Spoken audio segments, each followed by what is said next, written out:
Welcome to Keiretsu Forum Presents. My name is Randy Williams. I'm a proud member of Keiretsu Forum and also founder and CEO. We're taping this in Silicon Valley after 2 years. Please look at Keiretsu Forum Presents. I think we have some rich content to share with you, past, present, and the future. Also, we're at 52 locations globally. And with us today, we have Randi Feigin, and we're going to be talking about women in leadership. I've been very impressed with her. She's doing the road show in Northern California, Keiretsu Forum, this last week. And I asked her to come on the show for a myriad of reasons. But I really want to talk to the younger entrepreneurs, women entrepreneurs out in the marketplace, both here in Silicon Valley and throughout the world, about how tough and how easy it is being a woman of leadership. And so, Randi, if you could talk a little bit about your background.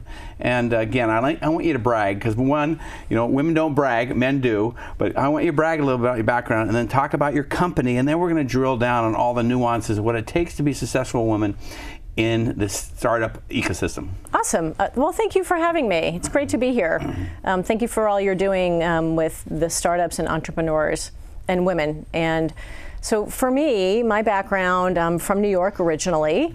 I went to school upstate New York at Ithaca College and went to Wall Street straight out of undergraduate school. And I was a sell-side analyst and had a blast. It was tough. It was really tough, Randy, because being a woman on Wall Street is extremely challenging because it's a man-dominated world. So I grew up in that. And you've got to have a really thick skin. You can't cry. You can't complain. But it's also really important that you have to dress the part, look the part, and make sure that you're doing everything professionally so that you're accepted as one of them. Had a great time on Wall Street, moved out to California, went to Robbie Stevens. You and I had talked about that a little bit. And then I went to the corporate side. I had a company recruit me to go to the corporate side because they wanted somebody who understood Wall Street inside. Went to a company called Stratacom, managed their investor relations program. And then we got bought by Cisco in 1996 for about $4 billion. It was the largest tech acquisition they had ever done at that particular point in time. I stayed there for several years, had a wonderful time working with the leadership team there, learned a lot. There were women leaders there that I was also able to spend time with and get perspective. And then I got recruited out of Cisco to go to Juniper and do their IPO. So I did their IPO, their secondary, convertible offerings, M&A activity, and then did a stint on an operational role doing some business process reengineering. And then the last role I had there was I went in to manage a $200 million business and turned it into a $400 million business in about 18 months. So there's one little brag for you. So if I hadn't asked you to brag, you probably left a lot of this out because very impressive. Now, we're going to get into your company, and then we're going to talk about all the nuances, what it takes to be a successful woman, especially in the startup ecosystem. But let's get personal. Okay. Let's talk about family. Okay. I mean, today you presented to us in here in Northern California in our East Bay chapter, and then you rushed out. Did you? This morning, what time did you leave for work? So I left at 6:15 to head up to Orinda because it was about an hour and a half to get up there. We did the presentation. It was wonderful, fantastic forum. Thank you for that. And then came back down to the office in Los Gatos. Had a call with the developer, had to tweak a couple of slides for the presentation tomorrow. My husband dropped my daughter off at my office because I needed to take her to a doctor's appointment. And then I dropped her back at home, and then I shot back up here. And then after this, I have a board meeting back down in Saratoga. How many kids? I've got two. I've got a 13-year-old and a 15-year-old. You're busy. I'm busy. Yeah. I'm busy. And, work-life balance is for women, right? This is about women in leadership. And it's real. We have other things to do than work. Right. I mean, men do too, right? There's more, guys are getting more balance now as well, but women still find it hard to balance all of it. Work, parents, family life, children. So the thing that always gets compromised is me, right? My time. I don't have alone time, but I go to yoga twice a week. It's perfect. Balance. We're going to come back to balance. We're going to come back to heart too. Yeah. We're going to talk about, sometimes check the heart at the door sometimes in business, and we'll talk about that. But let's go on. Let's go back. Let's move right into your company right now. Okay. What's your company do? What's your role? And then we're going to get all the nuances of successful women in the marketplace in the startup arena. Yeah, so ArxPax, which means Citadel in Peace, is a company who's focused on saving properties, communities, and people from natural disasters like floods, earthquakes, and rising sea levels. The news every day just is reporting about all of the devastation that's happening around the world, and something needs to be done for it and about it very quickly. In fact, there's a hurricane that's supposed to come through tomorrow through Texas. It's going to be awful and very devastating. We're filming right now, late August 2017, just to give a time frame. Yeah, on that. Absolutely. And obviously what happened in Louisiana the last couple of weeks too. Okay, continue. Yeah, so the devastation is horrible. And so ArxPax has a floating foundation system. So you can build communities, whether they're residential, mixed use, commercial, and you can actually float them in water. So we've got a containment vessel that holds water, and then we've got precast concrete pontoons that get locked together to create one large platform. So think of it as a really big concrete slab, but it's floating. And then you can build anything on top of it. And the thing that's so fantastic about that is it's impervious to floods, earthquakes, and rising sea levels. Instead of competing with nature, you're working with nature, right? We're working in harmony with Mother Nature. Okay. We're not fighting the water, we're working with the water. So the program is not really about your great company. Everybody should check it out or come to Keiretsu Forum to listen to your presentation. But we're going to be talking more about women leadership. But getting back to your company for a moment, what's your role, title, and time, and also getting more into the balance of life? What's your title and roles and responsibilities? Yeah, so I'm currently president and CFO. And so all the financials, the modeling, the forecasting, checking every single little penny that's being spent, because it is a startup, right? Startups are different. It's not like when I was at the big companies and we've got really large budgets, so we have to kind of manage that. As president, I'm focused on strategy, business model, customers, marketing, sales, pretty much anything I need to do, right? You roll up the sleeves, right? Where it's a startup, so we've just got to do whatever we need to do. The interesting thing, though, Randy, is when I originally went to the company, I didn't have those titles. And part of it, and I think this is really important, I don't care what my title is. I really don't. Now, a lot of people don't necessarily say that, but for me, it's about what is the impact I'm going to have at the company, and am I going to get treated fairly for the impact and the value that I'm going to bring to the company? Yeah, titles aren't important for me either, but you're in a position of empowerment, and a lot of people do care about titles because they're not necessarily in control. But what's your metric when you go to bed at night? And we're not talking personal right now. We're not talking about the kids right now. We're talking about business. When you go to bed, what are you measured by? What do you measure yourself? That success during the day. Now, obviously, it changes during the duration of the year. But is it capital in the company? Is it obviously execution, i.e., business? Is it really you have a picket fence IP probably around your portfolio? What's important to you? I mean, what's your metric? How do you measure yourself? Not the other people at your firm. How do you measure yourself? I measure myself. Did I make a difference today? Did I make a positive difference today? And did I have fun? Wow. Did I enjoy it? Because if I didn't enjoy it, why am I going to get up to do it again the next day? Wow. Wow, I like it. Okay, so. Life's short. Life is way too short, right? We've got to enjoy what we're doing. Make an impact, and it might not always be an environmental impact or whatever, but feel like you're making an impact on something, even if it's just that next day of doing something in your organization or whatever it might be, whether it's personal or professional. We at Keiretsu Forum have over 1,200 fundings. We're 18 years old. Again, we have 52 locations globally. A lot of our members are social bottom line investors. They obviously want to make a return, but they also want to do good. They want to make an impact. How does your company fit into that strategy? So we're protecting people from natural disasters. And so we have the opportunity to not only put the technology into people's hands around the world.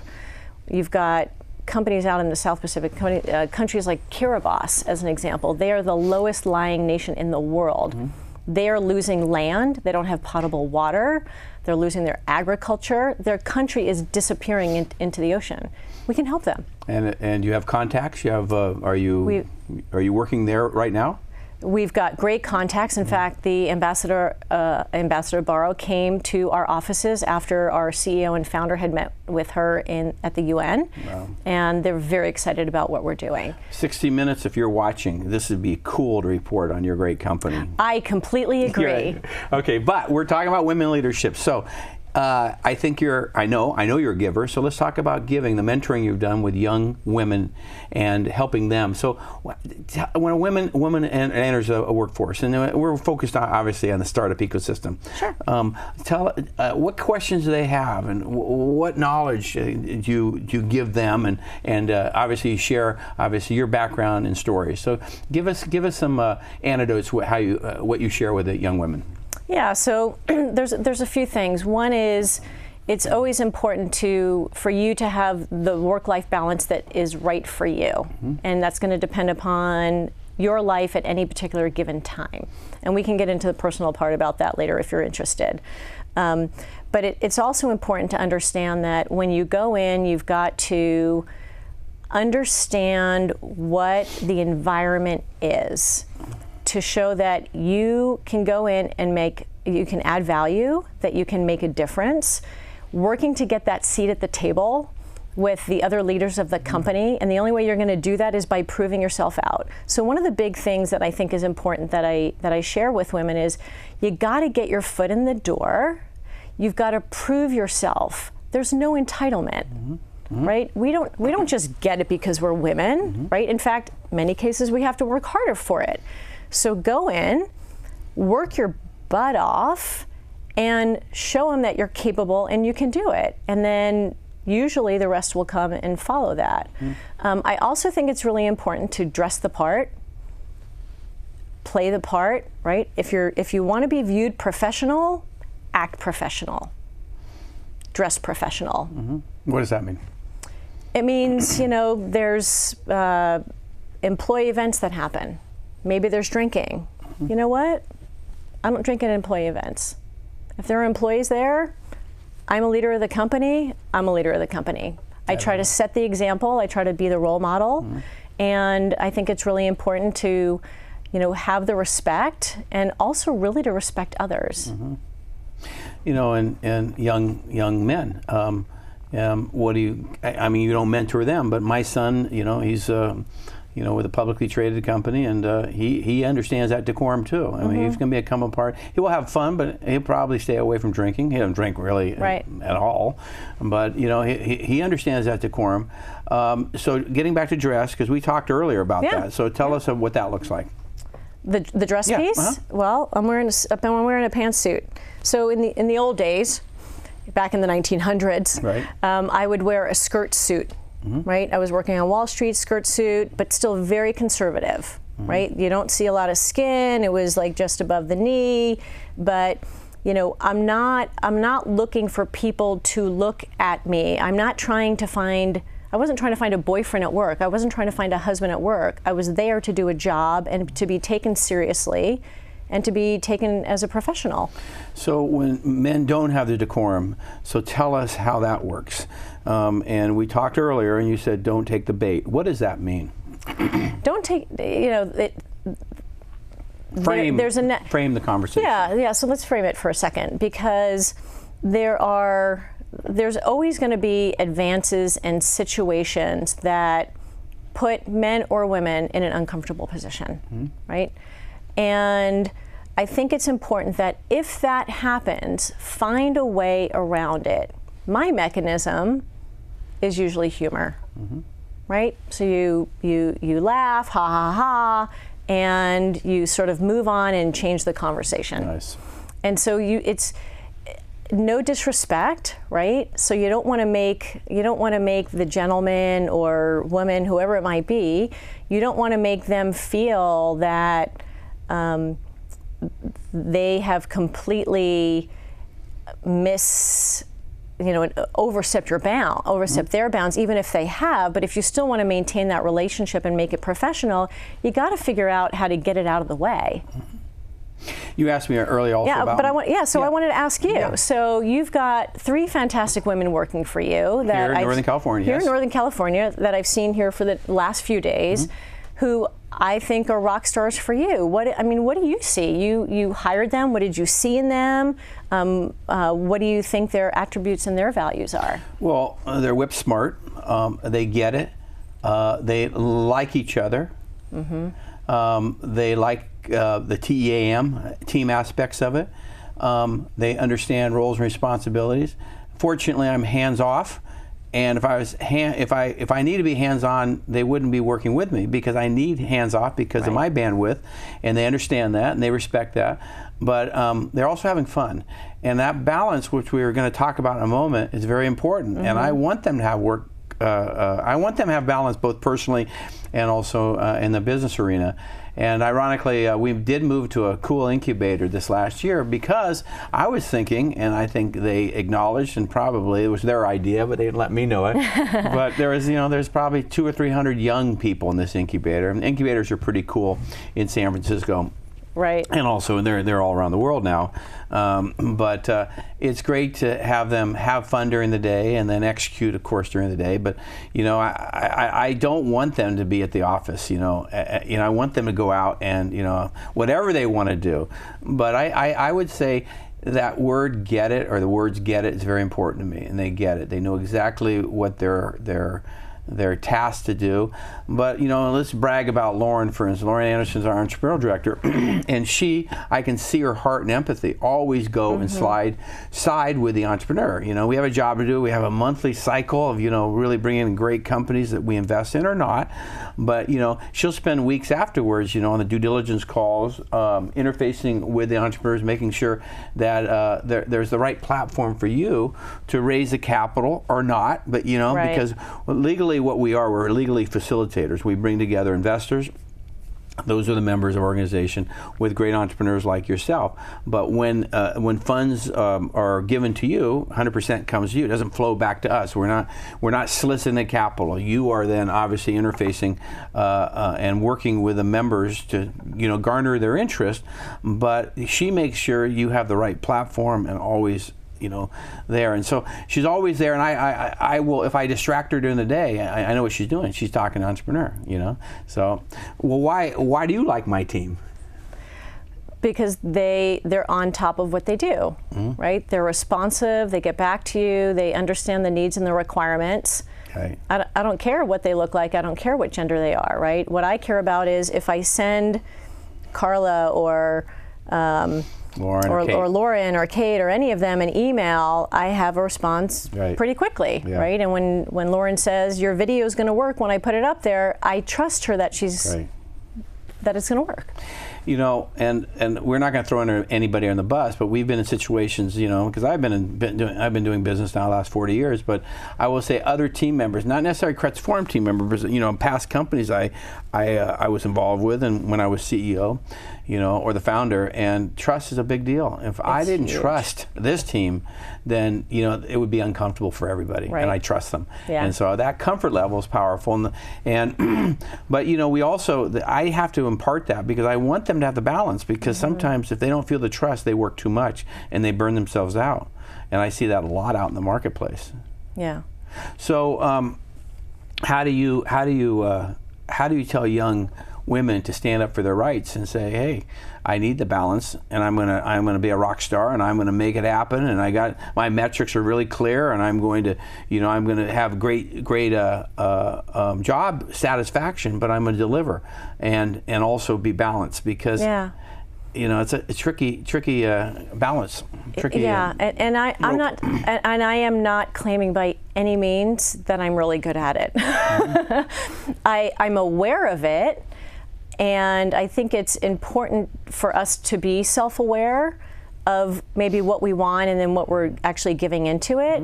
So for me personally, I know I'm not good at it because I know that I always deprive the things that I want to do for myself, right? Because everybody will always come before me. And I'm okay with that. And I recognize that, and every once in a while I say, okay, well, no, stop. Girls' weekend, something, right? And so I really try to find that balance. And I think the really interesting thing, and where I personally have been very fortunate, and what I talk to women about, is you need to provide yourself with the support system that allows you to do that. Right. And I'm not going to sit here and talk about how wonderful my husband is, because he would be really unhappy about that. But we had our first child, and long story short, he wound up staying home. And so he's a stay-at-home dad. So I've been able to travel around with big companies. I'm able to work at a startup. And it doesn't mean I couldn't do it without that, because there's certainly other means, but you have to also understand what you're comfortable with. Women have guilt when they're not home with their children or their husbands. I had a nanny, right? It's, you have to learn how to delegate. Here's a really interesting story. And if you don't find it interesting, cut me off. So when I went back to work and my husband was doing some consulting, we had a nanny. And I came home one day and I'm thinking, oh, you know, her clothes don't match, you know, when's the last time she ate, what happened? And I then realized that it's what I do at work, which is I have to learn how to delegate. I'm really good at delegating at work. I have to be able to trust the people that I'm delegating to at home.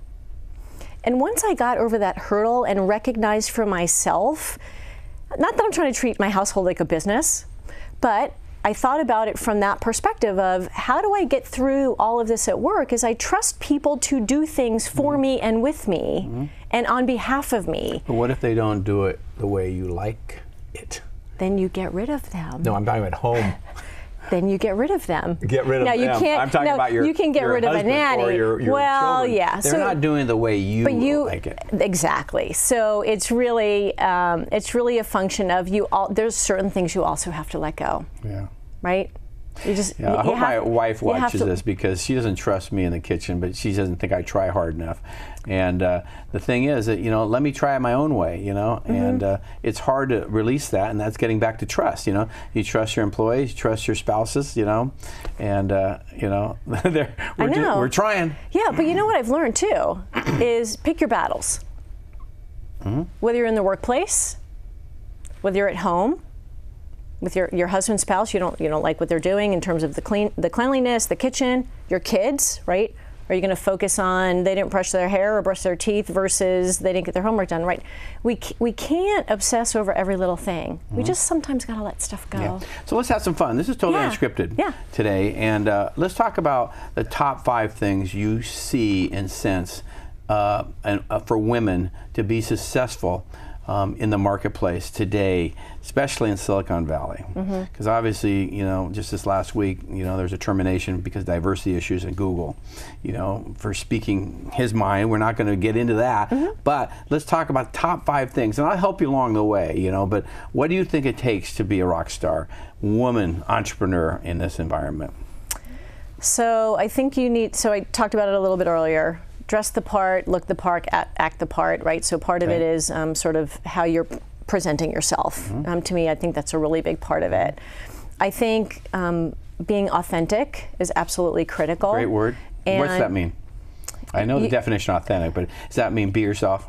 It means be yourself. Right. But it also means do it with respect and treat people in the way that you want to be treated. Women bring a different perspective to any conversation. So leverage that, use it, right? Whether it's the instinct or the gut or a different experience about a product because it's a product dedicated more to women, or women use the product differently than men use it. Leverage that difference. Do you think they do? Many women? I think women that become leaders do. Yes, unbelievable. I love it. Let me stop right there because that's only 2. Is that one of our products that we had a wonderful 13X on it was Clarisonic, bought by L'Oreal. It's skincare for the woman, and that was brought by women, by our Northwest women. Awesome. And you know, they were part of the presentation. Most angel groups are populated about 5% women. We're at 15% and growing. We love women being at the table, not only bring great opportunities, but also giving us the knowledge that this product was, I was really concerned about IP. I thought it would get copied, you know, it did, but we had a great exit with L'Oreal, and you know, and that particular opportunity invested $65,000 one unit, and you can invest more if you did, but $65,000 turned into $645,000. Nice. And that was led by women. So I love those stories. What about heart too? Well, so that was going to be one of the other ones that I mentioned is, you know, you and I talked, and you had talked about, you know, egos and all of that. I think there's 2 really important things to leave at the door. You got to leave your ego at the door, and you got to leave your heart at the door. And what I mean by that is I'm not talking about you have to have compassion, right? And you have to, if you're going to have a good team and you're going to have people rely on you as a leader and you have people follow you as a leader, you have to have compassion, right? And you've got to have that willingness to work with people and trust people. Otherwise, it's really hard to lead because they're going to go off and do their own thing. And leaving your heart at the door, you can't cry. You can't cry in meetings, right? I mean, we talked earlier. I grew up on Wall Street. You don't cry. Doesn't happen, right? And Too bad. Too bad. Yeah. I like to see the emotions, but yes. Now if you're and let me provide some perspective on that, right? So if somebody told you that they just had a death in their family or something, totally okay. We're human. We're human, right? You can't help that. But if it's because you didn't get your way in the office, not okay. Wow. Okay. So heart. Okay. We're at 3. Give me 2 more. 2 more. I think that. And while you're thinking, let me tell you what impresses me about you. Is because when you present, I wish I could convey this to some of our men presenters, because I feel the ego too much, that bravado too much, and you check it at the door, and you give us good content, you give us great knowledge, but I don't see the ego, which is refreshing. We want self-effacing, we want confidence, we want courage, we obviously want all the other ingredients to have it to be successful investors, but a woman presenter can be powerful. You almost have an advantage. Maybe. And if you know how to use it. Yeah. And it's a balance, right? Because you have to have that level of confidence, but not getting it to the point where it seems like it's ego. Right. And I also think that connecting with your audience, with the brain and the heart, and if you can create that experience that you're part of them and we're all in this together, I think it goes a really long way. Is it easier to work with women in the workforce or men? Because we only have 30 seconds left of this wonderful program. It goes like that. So that's a tough question or an easy question? I think it depends on the person. My wife always said, a attractive, qualified woman can get in the door, but it's harder staying in the door. Would you agree with that? Interesting. I think we all have to earn the right to stay in the door. Right. It doesn't matter what you look like. It matters how you perform and how you execute. Well, thank you for watching today, and hopefully you'll come visit the Keiretsu Forum around the world, and hopefully you'll see women in leadership. Because we had a great talk today. This is 2 Randys signing off. Randi Williams and Randy Feigin. Thank you so much. Thank you.